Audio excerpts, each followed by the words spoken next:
نوجوانان زما دا دوه خبرې ځان سره یاد وساتئ. یقین وکړئ چې دنیا به مو ښایسته وي، آخرت به مو ښایسته وي. هغه دوه کارونه وایي په دې نوجوانانو کې دغه دوه کارونه ډېر زیات عام دي. که دا دوه کارونه د نوجوانانو پرېښودو، یقین وکړئ بس زندگی به مو خوشحاله، زندگی به مو په سکون کې وي. د الله هغه مینه او د الله د رسول دغه مینه محبت دا به ستاسو زړه ته درکوشي. یقین وکړئ د الله سره به مو داسې مینه، داسې تعلق جوړ شي چې رب ته لاس اوچتې، رب به ستا یو دعا نه رد کوي، رب به ستا نه مستجاب الدعوات جوړ کړي چې ته لاس اوچتې د رب نه غواړې یا رب کریمه، رب لبیک پتا ته وایي رب، او ستا به هر قسم دعا الله جل جلاله قبلوي.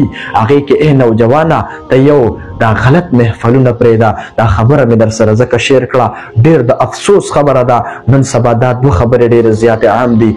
یو دغه د غلطو دا محفلونه دغه پرېږده، زندگی به دې خوشحاله وي، زندگی به دې په سکون کې وي. ځکه ته چې په غلط محفل کې دغلته به د الله نافرمانۍ کېږي، دغلته به د محمد رسول الله صلی الله علیه وسلم د مبارکو سنتو نافرمانۍ او هغه به پامال کېږي. نو چې تا دغه غلط مجلسونه پرېښوده، رب به تا له عشق، رب به ستا زړه کې د خپل ځان دپاره مینه محبت، د الله د رسول هغه مینه محبت به ستا په زړه کې واچوي الله جل جلاله. یقین وکړه بس دویم نمبر دا چې کوم نوجوانان د ښځو سره په موبایلو خبرې کوي، میسجونه کوي، ټوله شپه ورسره لګیایي، میسجونه کوي.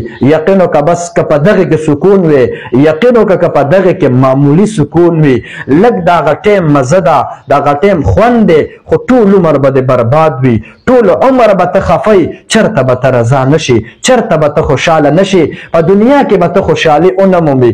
علن کې موږ ته په ظاهره دا خوشحالي ښکاري، خو یقین وکړئ بس چې زړه به مو مړ وي، بیا په زړه کې به مو خوشحالي نه راځي.